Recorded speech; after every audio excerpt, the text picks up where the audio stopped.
Hezekiah, the king of Judah, gets healed by God, who then provides a sign of a shadow moving backwards on the stairs, and important people hear about it and start inquiring about Hezekiah. We're going to pick up the story from there as we study 2 Kings chapter 20, verses 12 to 21. That's 2 Kings 20, 12 to 21. Hi, I'm Ken Godevanis, and this is Digging for Scriptural Gems. Thanks for joining us. We learn in verse 12 that Berodach Baladan, a son of Baladan, the king of Babylon, sent letters and a present via representatives to Hezekiah. Now, apparently, verse 13 tells us Hezekiah not only listened to them, but also showed them, quote, his treasure house and everything in his dominion, the text says. Well, not quite everything, as we're going to find out soon, but the point here is that he showed them everything else. Nothing was kept secret from them. Verse 14 tells us Isaiah asked about these men, and Hezekiah told him they had come from Babylon. Isaiah asks what they saw, and Hezekiah says everything. Now Isaiah says once more, Hezekiah, hear the word of the Lord. He goes on speaking to him with respect to what the Lord said on this matter. Quote, the day is coming that everything you have and that your fathers had will be carried off to Babylon, and nothing shall be left here. In fact, some of your own sons will be taken away, and they shall become officials. The NAT version says they'll become eunuchs of the king of Babylon. End of quote. Now Hezekiah replied, the word of the Lord is good. Why would he say that? Well, because he saw this as a guarantee of peace and truth during his lifetime. Problem is, he saw it with his eyes, maybe not God's. Before we go on, we need to point out here that this comment of Hezekiah's was based on his own human observation. It was wrong, and he did not consider what God may have thought of the matter. He also may have realized he was wrong, but he did not want to admit it, choosing instead to find, quote, the proverbial pony in the stack of manure, a reference to a classic parable about extreme optimism, where a boy joyfully digs through a massive pile of manure, believing that with so much stuff around, there must be a pony in there somewhere.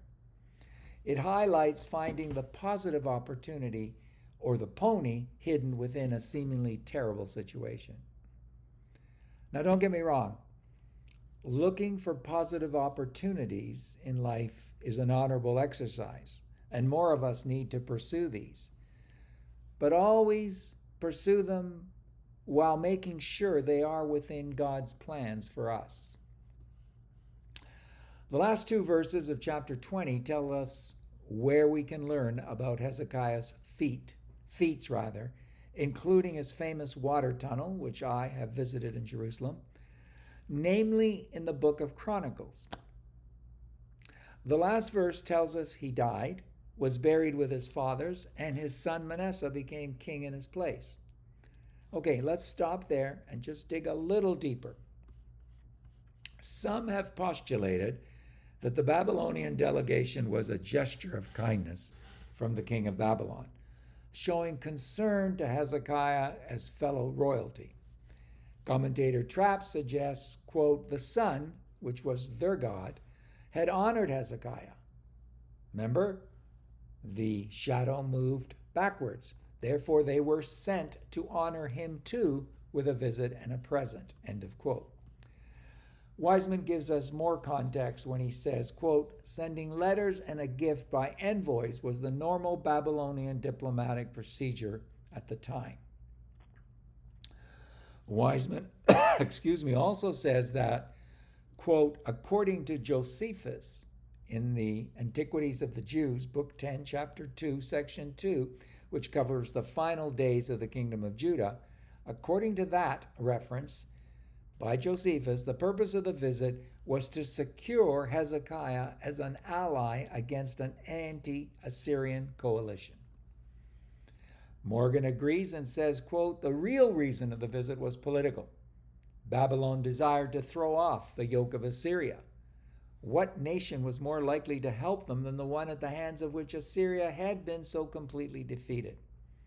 Babylon sought alliance with Judah against Assyria. End of quote.